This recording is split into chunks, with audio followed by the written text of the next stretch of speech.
இந்த 20 முக்கியமான அடையாளங்கள் மாற்றங்கள் உலகத்தில் நடந்துருச்சுன்னு சொன்னால் இமாம் மஹ்தி அலைஹிஸ்ஸலாத்துடைய வருகை மிக நெருக்கமாகிரும். ஈஸியாக இமாம் மஹ்தி அலைஹிஸ்ஸலாம் உலகத்துக்கு வந்துடுவாங்க.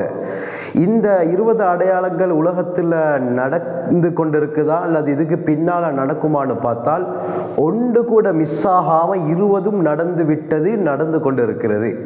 அந்த முக்கியமான 20 அடையாளங்களை பற்றி தான் இந்த பதிவில் தெளிவாக பார்க்க இருக்கிறோம். அதை பார்த்ததற்கு பிறகு நீங்களே விளங்கிக் கொள்வீர்கள் இமாம் மஹ்தி அலைஹிஸ்ஸலாத்துடைய வருகை எவ்வளோ நெருக்கம் என்று. அருமையானவர்களே, பயங்கரமான ஒரு காலத்தில் வாழ்ந்து கொண்டிருக்கிறோம். எங்கே பார்த்தாலும் பிரச்சனைகள், சிக்கல்கள், அனாச்சாரங்கள் அதிகரித்து கொண்டு தான் போகுது. இஸ்லாத்தில் சொல்லப்பட்ட ஒரு சுப செய்தி, ஒரு முன்னறிவிப்பு தான் இமாம் மஹ்தி அலைஹிஸ்ஸலாம். இமாம் மஹ்தி அலைஹிஸ்ஸலாம் உலகத்திற்கு வந்துட்டாங்கன்னு சொன்னால் முஸ்லீம்கள் மட்டுமல்ல, பூரா உலகத்தில் இருக்கக்கூடிய மக்கள் நிம்மதியாக வாழ ஆரம்பித்து விடுவார்கள். அந்த இமாம் மஹ்தி அலைஹிஸ்ஸலாம் வருவதற்கு முன்னால பல அடையாளங்கள் நடக்கும் என்று ஸல்லல்லாஹு அலைஹி வஸல்லம் ஹதீஸ்களில் தெளிவாக சொல்லியிருக்கிறாங்க. அந்த அடையாளங்களுடைய சுருக்கத்தை தான் இந்த பதிவில் தெளிவாக பார்க்க இருக்கிறோம். ஸல்லல்லாஹு அலைஹி வஸல்லம் சொன்ன ஹதீஸ்களில் அந்த அடையாளங்களில் முக்கியமான 20 அடையாளங்கள், இந்த 20 அடையாளங்கள் நடந்துருச்சுன்னு சொன்னால் அடுத்து இமாம் மஹ்தி அலைஹிஸ்ஸலாத்துடைய வருகை தான். முதல்ல இந்த 20 அடையாளத்தை பார்க்கறதுக்கு முன்னால் இமாம் மஹ்தி அலைஹிஸ்ஸலாம் யார் என்று நாம் விளங்கிக் கொள்வது அவசியம். ரசூலுல்லாஹி ஸல்லல்லாஹு அலைஹி வஸல்லம் ஹதீஸில் சொன்னாங்க, மறுமை நாள், உலக முடிவு நாள் நெருங்கும் பொழுது பெரிய 10 அடையாளங்கள் நடக்கும். புகாரியுடைய சஹீஹான ஹதீஸ். 10 அடையாளங்கள் நடக்கும். தஜ்ஜாலுடைய வருகை, யஜூஜ் மஜூஜுடைய வருகை, ஈசா அலைஹிஸ்ஸலாம் இறங்குதல், இது போன்ற 10 அடையாளங்கள் நடக்கும். இந்த 10 அடையாளங்கள் நடக்கணும் என்று சொன்னால் இமாம் மஹ்தி அலைஹிஸ்ஸலாம் உலகத்துக்கு கட்டாயம் வந்தாகணும். அவர்கள் வெளிப்படணும். அவர்கள் வெளிப்பட்டால் தான் இந்த 10 அடையாளங்கள் நடக்கும்.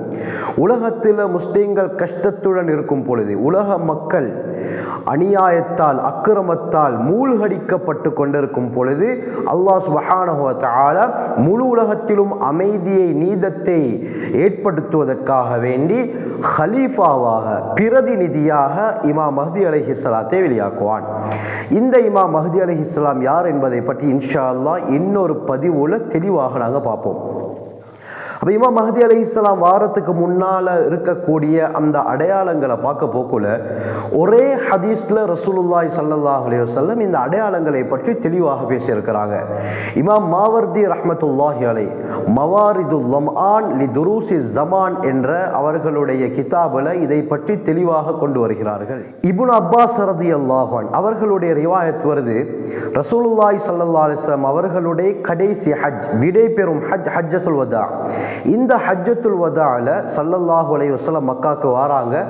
மக்காவுடைய காபத்துல்லா, அந்த காபத்துல்லாவுடைய வாயில்ல வளையங்கள் இருந்தது. அந்த வளையங்களை பிடித்து கொண்டு சஹாபாக்களை பார்த்து சொன்னாங்க, மறுமை நாளுடைய அடையாளங்களை, அலா உஹ்பிருக்கும் பி அஷ்ராத்தி ஸாஅ, மறுமை நாளுடைய அடையாளங்களை உங்களுக்கு சொல்லட்டுமா?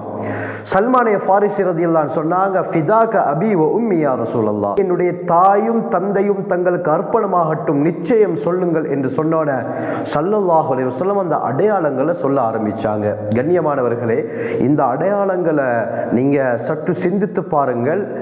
எங்கள்கிட்டையும் இந்த அடையாளங்கள் இருக்குது. அல்லாஹ் அந்த அடையாளங்களை விட்டு நம் அனைவரையும் பாதுகாப்பானாக. தற்காலத்தில் இந்த அடையாளங்கள் அதிகமாக நடந்து கொண்டிருக்குது. சொன்னாங்க, இன்னமின் அஷ்ராத்தி ஸாஅ, மறுமை நாளுடைய அடையாளங்களில் முதலாவது நபி அவங்க சொன்னது என்ன தெரியுமா? இதாஅத்துஸ் ஸலா, தொழுகை வீணடிக்கப்படும் என்று சொன்னாங்க. முதலாவது அடையாளம், தொழுகை வீணடிக்கப்படும், தொழுகை பாழாக்கப்படும். இந்த சந்தர்ப்பத்தில் தான் இமாம் மஹ்தி அலைஹிஸ்ஸலாத்துடைய வருகை உண்டாகும். இரண்டாவது சொன்னாங்க, வல் மைல மஅல் ஹவா, மக்கள் மனோ இச்சையின் பக்கம் சாய்வார்கள்னார்கள். இஸ்லாத்தில் சொல்லப்பட்ட விடயங்கள், மார்க்கத்தில் சொல்லப்பட்ட எந்த விடயத்தையும் ஏற்றுக்கொள்ளாமல் மனோ இச்சை, மனசு எது சொல்லுதோ அதை எடுத்து நடக்க ஆரம்பிப்பார்கள். அது நல்லதாக இருந்தாலும் சரி, கெட்டதாக இருந்தாலும் சரி, மனசு சொல்லுதா அதை அமுல்படுத்த ஆரம்பிப்பார்கள். மூன்றாவது அடையாளம் ஸல்லல்லாஹு அலைஹி வஸல்லம் சொன்னாங்க, வத்தஅதீம ரப்பில் மால், பணம் உள்ளவர் கண்ணியப்படுத்தப்படுவார். எல்லா இடங்கள்லையும் யார்கிட்ட பணம் இருக்குதோ, யார்கிட்ட வசதி இருக்குதோ, இவர்கள் தான் முற்படுத்தப்படுவார்கள், அவர்களுக்கு தான் கண்ணியம், ஏழைகள் புறக்கணிக்கப்படுவார்கள் என்று ஸல்லல்லாஹு அலைஹி வஸல்லம் சொன்னாங்க. நாலாவது அடையாளமாக ஸல்லல்லாஹு அலைஹி வஸல்லம் சொன்னது என்ன தெரியுமா? வயுஸத்தகுல் காதிப், பொய் சொல்பவன் உண்மைப்படுத்தப்படுவான்.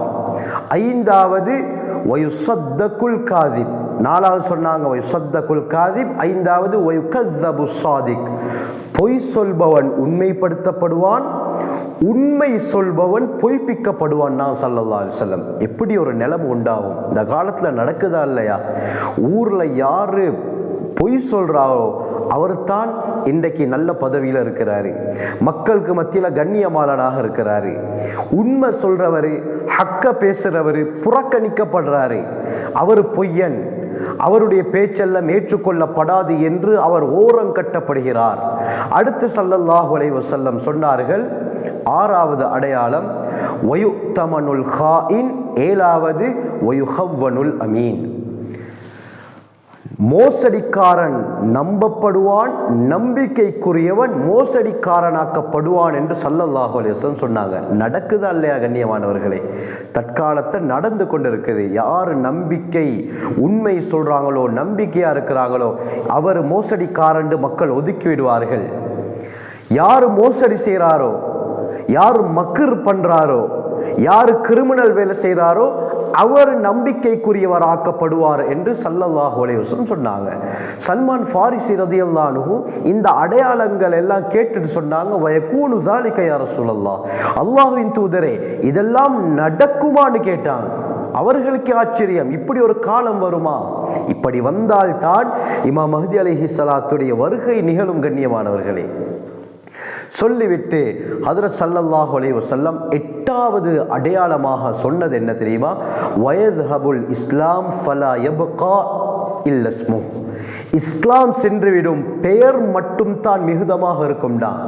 பேர்ல முஸ்லீமாக இருப்பார், வாழ்க்கையில் இஸ்லாம் இருக்காது, தொழுகை இருக்காது, உண்மைத்தன்மை இருக்காது, இஸ்லாம் சொல்லக்கூடிய விடயங்கள் வாழ்க்கையில் இருக்காது, பேர் அழகிய இஸ்லாமிய பெயர்கள்.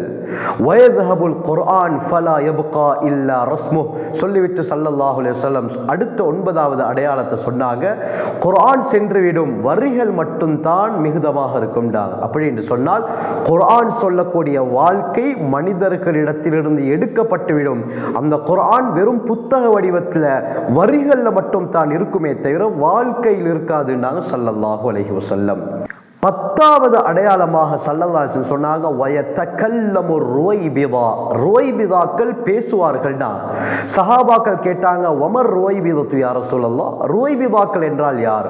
நபியும் சொன்னாங்க, யதகல்லமு ஃபின்னாசி மல்லம் யதகல்லம், பேசாதவர்கள் எல்லாம் பேச ஆரம்பிப்பார்கள்னா.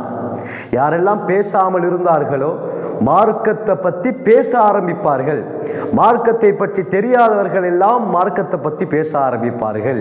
இப்படி ஒரு காலம் வரும், மஹ்தி அலைஹிஸ்ஸலாத்துடைய வருகை உண்டாகும் என்பது ஸல்லல்லாஹு அலைஹி வஸல்லத்துடைய முன்னறிவிப்பு. கண்ணியமானவர்களே, இன்று எவ்வளவு நடக்குது?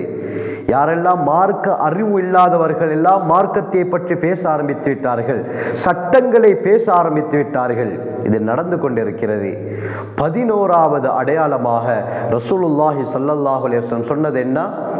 துஸஹ்ரஃபுல் மசாஜித் கமா துஸஹ்ரஃபுல் கனாஇஸ் வல் பியா, சர்ச்சுகள் கோவில்கள் அலங்கரிக்கப்படுவது போல் மஸ்ஜிதுகளும் அலங்கரிக்கப்படும் என்று ஸல்லல்லாஹு அலைஹி வஸல்லம் சொன்னாங்க. அப்படின்னு சொன்னா மஸ்ஜிதுகள் நல்லா கட்டப்படும், கிராண்டாக கட்டுவார்கள், ஆனால் தொழுகைக்கு ஆள் இருக்காது, தொழுவதற்கு மக்கள் இருக்க மாட்டார்கள். ஆனால் பிரமாண்டமான மஸ்ஜிதுகள் கட்டப்படும், போட்டி போட்டுக் கொள்வார்கள். அந்த ஊர்ல கட்டி இருக்கிறாங்க, அதை விட கிராண்டா சிறப்பா நாங்க கட்டணும் என்று சொல்லி மஸ்ஜிதுகளை அலங்கரிப்பார்கள். ஆனால் அந்த மஸ்ஜிதை உயிர்ப்பிப்பதற்கு, ஹயாத்தாக்குவதற்கு மக்கள் இருக்க மாட்டார்கள், தொழுகை நடக்காது. எத்தனையோ மஸ்ஜிதுகளில் இமாமும் முஅத்தினும் மட்டும் தான் தொழுகைக்கு இருக்கிறார்கள். ஊர் மக்கள் யாரும் தொழுகைக்கு கிடையாது. 12வது அடையாளமாக ஸல்லல்லாஹு அலைஹி வஸல்லம் சொன்னாங்கன்னா வதக்ஸுரு ஸுஃபூஃப் மஅ குலூபின் முத்தபாகிதா. மஸ்ஜிதுகளில் முன்னால் சொன்ன அடையாளம் மஸ்ஜித் கட்டப்படும்.